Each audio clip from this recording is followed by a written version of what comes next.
Good afternoon, welcome everyone. So it's a pleasure to be here with you today to talk about this initiative to advance sustainable development through the work of archives. So we have, I think, about 15 minutes, so that we'll introduce the initiative, the motivation behind this initiative, and then give you an overview of the program, and then a first tour of our toolkit. So if you allow me to, can I share my screen? Would it be possible? I think I have to be made host or co-host.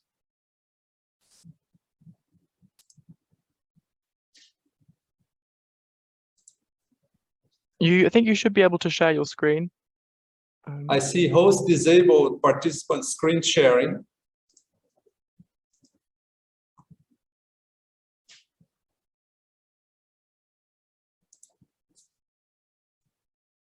Anyway, so in the meantime, I'll keep talking. So quickly, for those of you who do not know, 37 member states since 1968. Okay, I think I can share now. So there we go. Thank you. So quick introduction about the Our Collections Matter initiative, whose main goal is to connect collections, heritage collections, and sustainable development. So I was telling you about ICCROM and the UK, and so we do lots of activities around all forms of heritage. So if you're interested, please have a look at our website for additional information. On the particular topic of Our Collections Matter, so what is the rationale? What was the motivation to start this program? So we know that our work for archives and other collections-based organizations, one track is to look inward, like how can we optimize our operations in terms of decarbonizing, providing better work conditions, gender balance, etc., in the way we operate as an archive. So it's the internal track, let's say. The other track, and I think it's perhaps the most impactful, is how can we, as archives, influence the communities we serve, to change mindsets and behaviors and enforce human rights and so on. So how can we contribute towards that? And together, along these two tracks, so how can we transform our ways of working and with our collections to contribute concretely to sustainable development? So this is a little bit the vision. And of course, because ICCROM is about conservation, so collections must be in good shape and accessible, to enable this transformative work. And we have this strategy to do so. We developed this triple T approach, which you can see here at the center. So we are going to develop together and provide tools to enable that. So hence the Our Collections Matter Toolkit. We are going to be doing training and building capacity together to increase the sustainability literacy of our collections-based organizations so that we can best connect our work with collections with the sustainable development goals. And we want to create a global movement of all heritage collections-based organizations working together to their full potential to help make this transformation. Today, and this initiative by the National Archives is mostly focused on tools and transformation. So by using the toolkit, we want to help the sector and whoever is used to transform themselves as an organization, but also transform the communities they serve. And making connections, making direct connections to the SDGs and the Sdg targets. So here is the, in terms of tools, this is the landing page of the toolkit. And I just saw that our colleague Henry is back in the room. So Henry will be giving you a tour of the toolkit shortly. And I hope you had the chance to look at that. But here is where the tool component of this initiative is. We have currently 285 plus or so tools. They are all open access, addressing all spheres of sustainable development, all of the SDGs. So Henry will tell you more about that. This is just a quick extract from the different tools that are in the toolkit, where I just use archives as keyword So there is aspects from the environmental, for risk management, for intergenerational collections mediated interactions, human rights, etc., intellectual property, and so on. So there's a wealth, you know, of resources there, and we encourage everybody, I mean, to, of course, to focus on what this initiative is about, not the 4 areas, but also to go and explore beyond, because we think there's a huge potential there for archives to not become a much stronger players in the sustainable development race, let's say. No, we are in the decade of action to deliver the goals. Quickly, just before I finish, so this on the map in blue, you see countries where field studies or initiatives similar to the ones we are going to be discussing here today are currently taking place using the toolkit. So we are encouraging folks in museums, libraries, archives, and other collections-based organizations to test the toolkit to fulfill a specific aspiration or challenge concerning sustainable development, and then provide feedback to us so we can keep improving. But also, and most importantly as well, if people come up with new ideas and new tools that we can include in the toolkit, we'll be very glad to do so and collaborate with everyone. You see the UK is already there, but it's mostly only museums so far. So it's great that we are moving on to the archival world to explore and expand on all the opportunities. Quickly, so one of the examples that is already concluded, one of these kind of field studies, was this museum in the Philippines, where their aspiration was to engage with these ladies from the Muslim community there to enhance the preservation, promotion of culture and arts through capacity building to create lasting sustainable change in livelihood. So they were initiating that project. They went into the toolkit. They identified these new 2 tools that they use to boost their project and come up with successful results.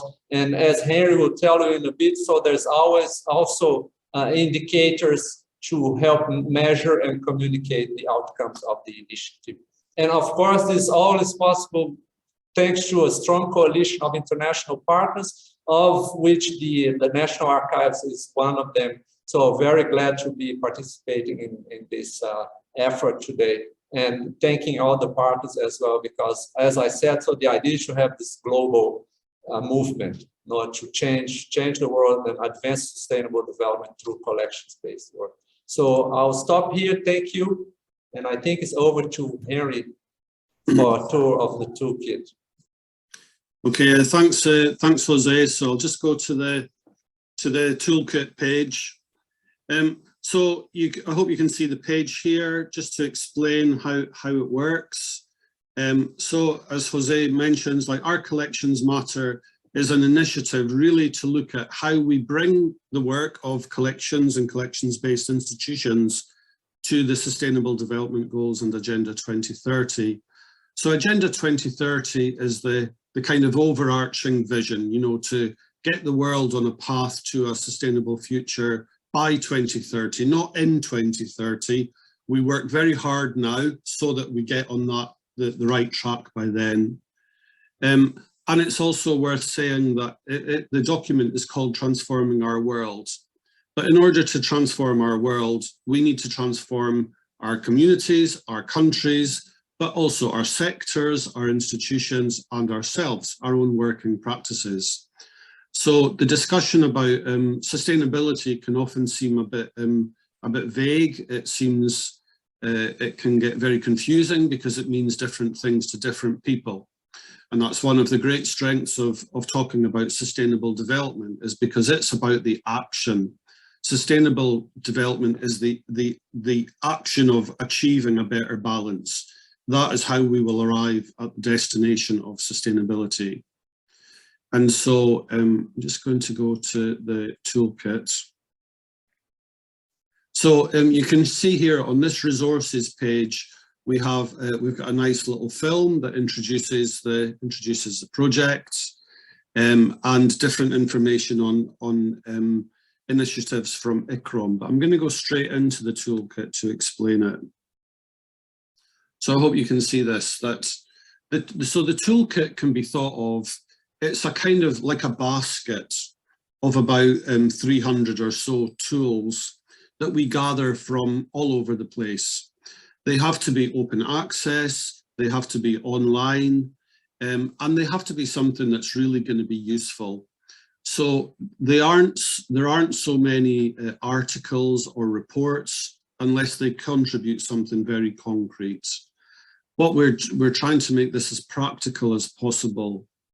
But one of the great, in a way, the bigger challenge than finding tools is helping people to understand what is the challenge that they're trying to use a tool for. And that's the thing I'd really encourage you to think about before you go looking in the toolkit. Of course, go ahead and look through the toolkit, but really ask yourself, what is the challenge that I am trying to address? Because otherwise it'll just look like a lot of random tools.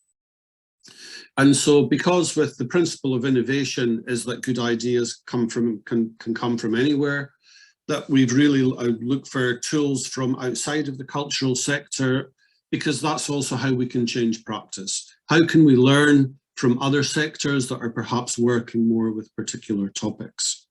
But I think at this moment, I'd like to say a bit about the Sustainable Development Goals. You can see the image with the 17 goals there, like I have in my room here. That the 17 goals, it's important to say that that is just the picture. There are 17 coloured squares which have a shorthand version of what a goal is trying to do. So it's only the picture. So it's always important to understand, well, what is the real remit of that? What is the real work that that goal is trying to do? So for instance, goal 2, zero hunger, isn't just about ending hunger. It's also about good nutrition and sustainable agriculture.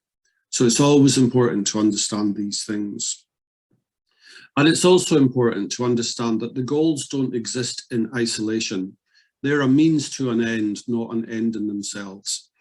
And the ultimate purpose of them is to achieve Agenda 2030, which is this the blueprint to run from 2015 till 2030 that was agreed by all the world's governments, with lots and lots of civil society input between 2012 and 15. So it has a really good, strong mandate from across society. So it's not just something that we're just picking up and you know, just thinking, oh, let's use this. It's the best shared plan that we have to work across sectors. But as I say, it doesn't exist. It doesn't come from nowhere either. So why do we have it? What is it about? So since the late 1940s, governments have made agreements, you know, largely in conventions, treaties, you know, the Declaration of Human Rights, other human rights instruments.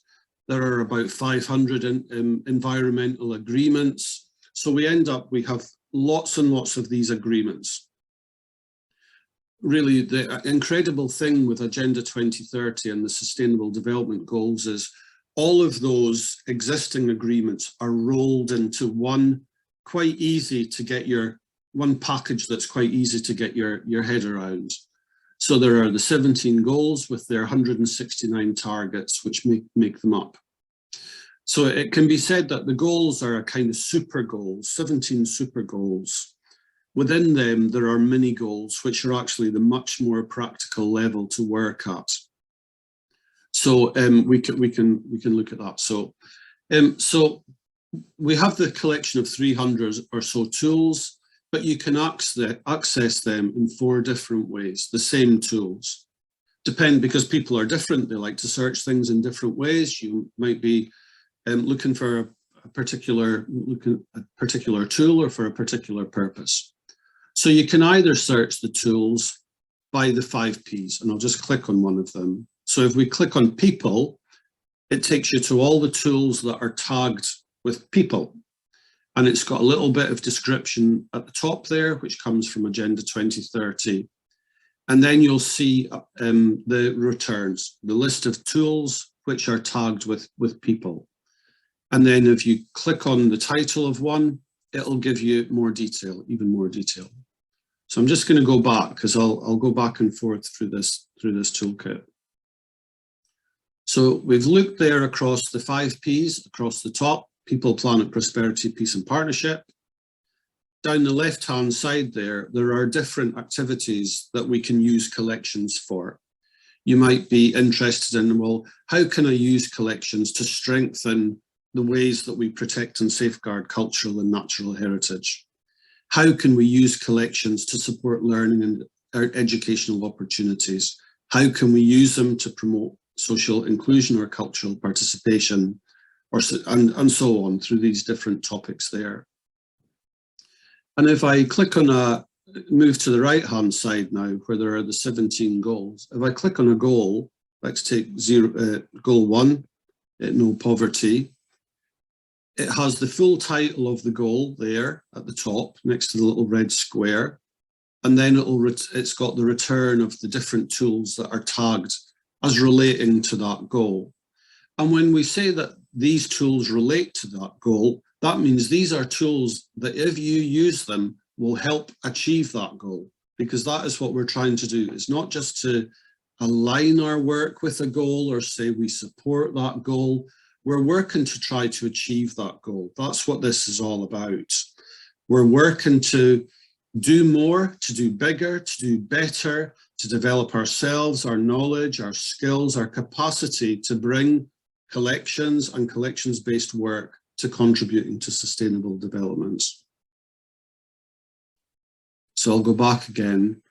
And so just while we're here looking at the 17 goals, let's think about that in relation to archives, because it can be a common kind of, let's call it a common mistake, to be honest, is that people would look through the goals and they would say, well, where does the word archive appear? And if the word archive doesn't appear, they think, oh, well, that's not for us. That's kind of not what this is about at all, because you work with archives, you know, we work with collections. Our job is to think, how can we put these to work to help achieve these goals? So for instance, within these 17 goals, like let's go through, I'll go through some of them. So no poverty isn't just about having no money. It's about having lack of opportunity. So archives can support opportunity or they can get in the way of opportunity, depending on how they allow people to use them. Goal 2, Zero Hunger and Sustainable Agriculture, has a target in it about seed banks and traditional knowledge. So how would we preserve traditional knowledge? Clearly in libraries, in archives and so on.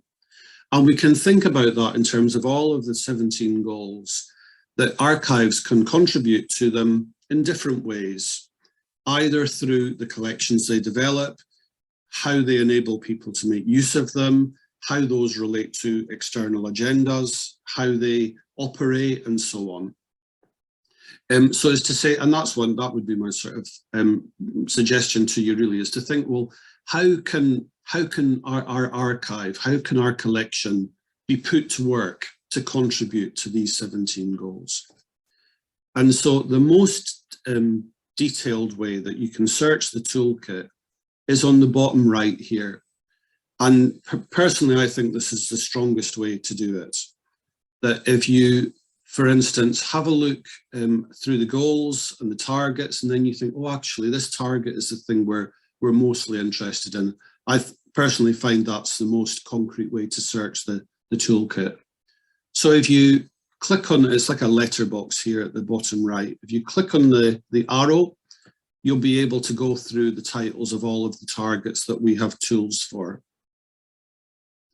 So let's take a target here for target 4 or 5, to eliminate discrimination in education. So because it's part of goal 4, we know it's going to be about quality education, because everything in goal 4 contributes to that. Let's have a look at this. And then we get a series of returns here. And then let's just take this top one, for instance, because let's face it, what works in libraries is very often going to work in archives as well. So accessible libraries, the vision and print impaired people's promise. So this is a resource. we can see here from this summary view that it can help support the achievement of these 7 goals. If we click on it, we get a bit more information. So it tells us what the aim of the resource is, which aspects of sustainable development it is linked with, the goals, then some description of how it relates to particular sustainable development goal targets. And then here are a picture of those targets at the bottom. And before I go in to explain that, to say on the left-hand side here are the links that will take you to the resource itself, and also a longer data sheet that we complete that explains the resource in more detail and is the basis of where this information comes from. So let's have a look at one of these targets. So I mentioned target 4.5, to eliminate all discrimination in education. Let's have a look at this because you can also see more information here. Because the official indicators for the Sustainable Development Goals and targets are actually not that helpful for most subnational action for work in collections-based institutions and other sectors, it means we make up our own indicators. So we created a set of indicators specifically for this project.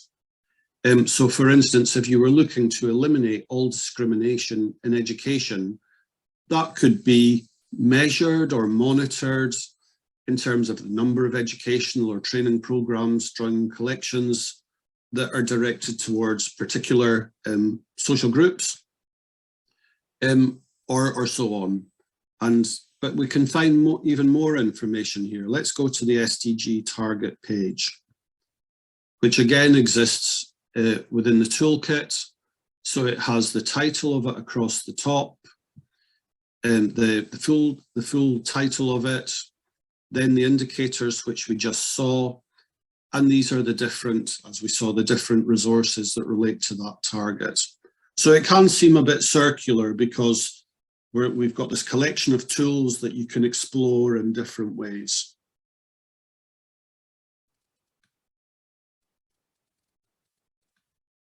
And to explain that, as Jose mentioned at the start, that I think that the challenge here is it's like working out, well, what is it you're trying to do?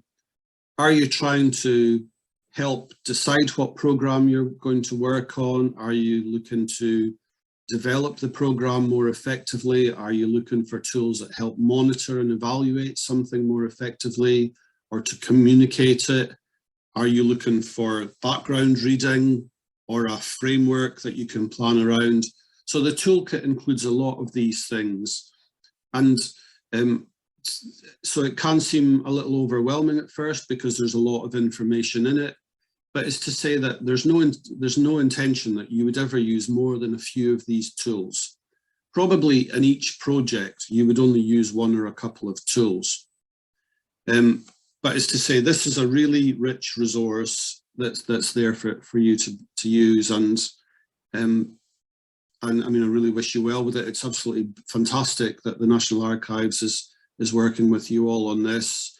And of course, one of the best ways that this work can happen is by people talking to one another, sharing their experience, sharing the lessons learned, learning from one another, moving fast, because let's face it, there's not enough time to achieve these important challenges. And it's to say that with the SDGs kind of need museums, libraries and archives because they are knowledge resources, they can support lots of activities, and they reach huge numbers of people.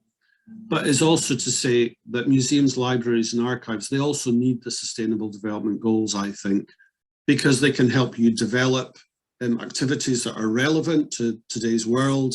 They can help you demonstrate your impact. They can help you work in partnership with one another and with other sectors. So I'll end there. And so yeah, thank you. Thank you, Henry. Are you all right, Jack, if I just take over to explain a little bit about these particular grants now? Go for it, Helen. Yeah, that sounds great. And then we will have some time for Q&A in about 5 minutes or so. Fantastic, thank you. Thank you so much, José-Louis and Henry, for explaining this fantastic resource and this initiative, which, as we've explained, the National Archives is partnered with. It's a real fantastic opportunity for me in a collection care department to be working on this and working cross-departmentally to provide this opportunity to work with archives to further their sustainable development in this way. So, as you'll have seen in the advert for this, we have selected 4 areas to focus your projects on. And the reason for this was because of thinking about how we'd be able to offer support kind of in the way really as a sort of sounding board for you throughout these projects. So José-Louis very rightly pointed out, there's lots of ways that archives can help to work towards a sustainable future. In this particular round of funding, we'll be focusing on these 4 themes. So the 4 themes you'll find on the webpage now that there will be, or soon will be, a guidance document to help you with any application you would like to make. And within this, we've expanded upon the 4 key themes that we've put forward this time. So I direct you there if you'd like further information on that. Also, to help you on your way, as Henry pointed out, it can look sometimes a bit overwhelming because there's so many resources, well, nearly 300 resources to look at. But we have had a look through to see that there are some that may be relevant for you, but by no means are these the only ones to be looking at or the only ones to be using. It's just give you a bit of a head start maybe as you start contemplating your projects. In terms of the projects themselves then, there are some aspects to this funding round in that we're asking that the projects can be delivered within 12 months, that they will need to use one or more resource from the Our Collections Matter Toolkit.